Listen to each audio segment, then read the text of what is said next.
السلام علیکم ورحمۃ اللہ وبرکاتہ۔ حکایت ٹی وی دیکھنے کا شکریہ۔ ایک مرتبہ سلطان غیاث الدین بلبن نے ایک قلعہ پر چڑھائی کی۔ دشمن نے قلعہ بند ہو کر نہایت بے جگری سے مقابلہ کیا اور قلعہ پر قابض ہونے کی تمام شاہی کوششیں ناکام بنا دیں۔ بادشاہ محاصرے کی طوالت سے اکتا گیا۔ اسی دوران ایک رات سخت طوفان آیا۔ اس سے شاہی فوج کے بیشتر خیمے گر پڑے اور جگہ جگہ پانی بھر گیا۔ ہوا کے جھکڑ اور موسلادھار بارش کی وجہ سے تمام خیموں میں آگ بجھ گئی۔ ادھر سردی کی وہ شدت ہوئی کہ رگوں میں خون منجمد ہونے لگا۔ اس حالت میں بادشاہ کا خادم خاص بادشاہ کے لیے وضو کا پانی گرم کرنے کے لیے آگ کی تلاش میں نکلا۔ اسے دور ایک جگہ روشنی نظر آئی۔ وہاں پہنچا تو دیکھا ایک خیمہ کھڑا ہے اور اس میں چراغ جل رہا ہے۔ اس کی روشنی میں ایک درویش صورت سپاہی قرآن حکیم کی تلاوت کر رہا ہے۔ خادم پر ہیبت چھا گئی اور اسے آگ مانگنے کا ہوش ہی نہ رہا۔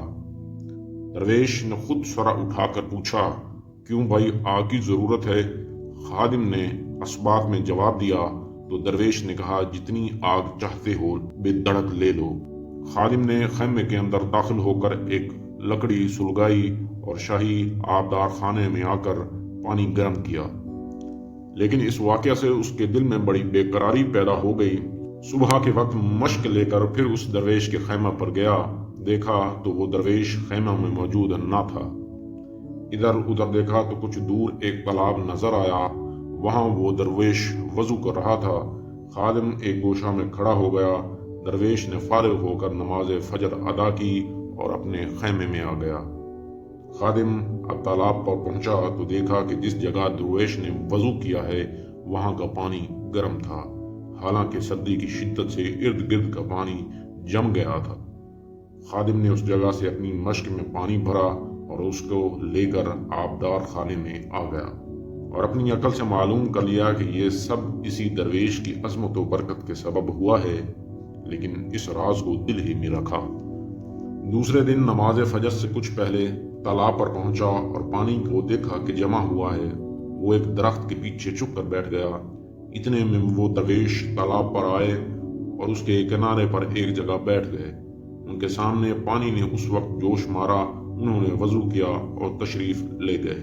خادم نے وہاں سے گرم پانی کی مشک بھری اور سیدھا سلطان کی خدمت میں حاضر ہو گیا۔ سلطان اس وقت دربار عام میں بیٹھا ہوا تھا۔ خادم نے دست بستہ عرض کی، حضور، اگر میرے ایک راز کو خلوت میں سنیں تو گوش گزار کروں۔ سلطان نے خلوت میں جا کر اس کو اپنی بات کہنے کا موقع دیا۔ خادم نے تمام واقعات من سلطان کو گوش گزار کر دیے۔ سلطان بہت حیران ہوا اور خادم سے کہا، کل ہم بھی تمہارے ساتھ چلیں گے۔ تم میری خوابگاہ کے باہر ٹھہرو اور وقت معینہ پر مجھے جگا کر ساتھ لے چلنا۔ جب رات ہوئی تو سلطان خوابگاہ میں چلا گیا اور دروازہ کی کنجی خادم کے حوالے کر دی۔ جب 2-4 گھڑی رات باقی رہ گئی تو خادم نے دروازہ کھول کر سلطان کو جگا دیا۔ سلطان مسلح ہو کر باہر نکلا اور خادم کے ہمراہ تالاب کے قریب ایک جگہ جا کر چھپ کر بیٹھ گیا۔ جب وہ درویش حسب معمول تشریف لائے، پانی نے جوش مارا، انہوں نے وضو کیا اور نماز پڑھ کر واپس تشریف لے گئے۔ سلطان نے پانی کو ہاتھ لگایا تو گرم تھا۔ وہ بہت حیران ہوا اور سمجھا یہ درویش سپاہی کے بھیس میں کوئی مرد خدا ہیں۔ اسی وقت خادم کو ساتھ لے کر درویش کے خیمے پر پہنچا۔ وہ کلام پاک کی تلاوت کر رہے تھے۔ سلطان دست بستہ سامنے کھڑا ہو گیا۔ یہ ایک عجیب و غریب منظر تھا۔ ہندوستان کا فرما روا جس کی ہیبت کا عالم میں ڈنکا بج رہا تھا، ایک بوریاں نشین فقیر کے سامنے ہاتھ باندھے کھڑا تھا اور زبان سے بات تک نہ نکلتی تھی۔ درویش تلاوت قرآن سے فارغ ہوئے تو ان کی نظر سلطان پر پڑی۔ تعظیم کے لیے اٹھے اور سلام کیا۔ سلطان نے مؤدبانہ عرض کی، یہ میری خوش بختی اور سعادت ہے کہ آپ جیسے بزرگ میرے لشکر میں موجود ہیں، لیکن اس کے باوجود افسوس ہے کہ یہ قلعہ ابھی تک فتح نہیں ہو سکا۔ دعا فرمائیے اللہ تعالیٰ لشکر اسلام کو فتح نصیب فرمائے۔ درویش نے ہر چند اپنے آپ کو چھپانے کی کوشش کی، لیکن بے سود، کیونکہ سلطان جو اپنی آنکھوں سے ان کی کرامت دیکھ چکا تھا کسی طرح نہ مانا۔ آخر انہوں نے دعا کے لیے ہاتھ اٹھائے اور سورہ فاتحہ پڑھ کر فرمایا، اسی وقت حملہ کر دو۔ اللہ تعالیٰ فتح و نصرت عطا فرمائے گا۔ سلطان خوش رخصت ہوا اور لشکر میں پہنچ کر اسی وقت قلعہ پر دھاوا بول دیا۔ محصورین نے بہت جلد ہتھیار ڈال دیے اور قلعہ کے دروازے کھول دیے۔ سلطان اس عظیم فتح پر سجدہ شکر بجا لایا اور دوسرے دن درویش کی خدمت میں حاضر ہونا چاہا۔